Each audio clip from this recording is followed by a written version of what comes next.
DSC అభ్యర్థిని. అయితే notification అనేది గత 7 సంవత్సరాల నుంచి నోటిఫికేషన్ లేదు. ఇప్పుడు నోటిఫికేషన్ అనేది రిలీజ్ చేయడం వలన చాలా సంతోషిస్తున్నాము. అందుకు లోకేష్ గారికి, సీఎం చంద్రబాబు నాయుడు గారికి, అదేవిధంగా డిప్యూటీ సీఎం లోకేష్ గారికి ధన్యవాదాలు తెలుపుకుంటున్నాము.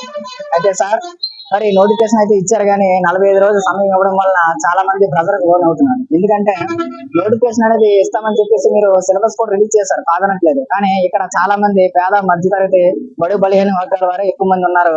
వాళ్ళు వివిధ కారణాల వల్ల ప్రైవేట్ పనులు చేసుకుంటూ ప్రిపరేషన్ అనేది కొనసాగించడం జరిగింది. సో మీరు సడన్ గా 45 రోజులు టైం ఇవ్వడం వల్ల చాలా మంది ప్రెజర్కి లోన్ అయ్యి ఒత్తిడికి లోన్ అవుతున్నారు. అదేవిధంగా ఎస్సీ ఎస్టీస్ కి కోచింగ్ 90 days కోచింగ్ అని ఇచ్చి ఇప్పుడు నెల రోజులు కూడా లేదు. ఇప్పుడు కోచింగ్ అనేది ప్రారంభించడం వలన వాళ్ళు కూడా ఏం చేయాలో దిక్కుతోచిన పరిస్థితిలో ఉన్నారు.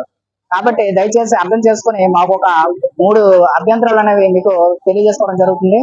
ముఖ్యంగా మొట్టమొదటిది ఏంటంటే మాకు ప్రిపరేషన్ కి 90 days సమయం అనేది మీరు తప్పనిసరిగా ఇస్తారని మేము మనస్ఫూర్తిగా కోరుకుంటాము. నెక్స్ట్ రెండో విషయం ఏంటంటే నార్మలైజేషన్ ప్రాసెస్ వల్ల మేము చాలా అన్యాయం అయిపోయే అవకాశం ఉంది. ఎందుకంటే నార్మలైజేషన్ ప్రాసెస్ లో ఒకరికి కొన్ని మార్కులు ఎక్కువ రావచ్చు, కొంతమందికి తగ్గిపోవచ్చు. ఈ విధంగా బాగా చదివిన వాళ్ళు కూడా నష్టమయ్యే అవకాశం ఉంది. ఇంకా ఏజ్ రిలాక్సేషన్ వచ్చినట్లయితే 2019 నుంచి ఇప్పటి వరకు మనకి డిఎస్సి నోటిఫికేషన్ అనేది లేదు.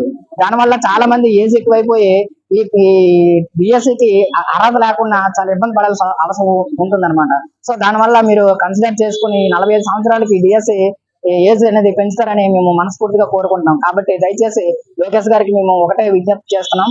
దయచేసి మా పేద బలహీన వర్గాల యొక్క ఆశాభావాన్ని అర్థం చేసుకుని మీరు 90 రోజుల సమయాన్ని మేము అభ్యర్థిస్తున్నటువంటి ఈ విషయాన్ని మీ మనసులో ఉంచుకొని దయచేసి మాకు 90 రోజుల సమయాన్ని ఇస్తారని మనస్ఫూర్తిగా కోరుకుంటున్నాం. సెలవు. ధన్యవాదాలు సార్.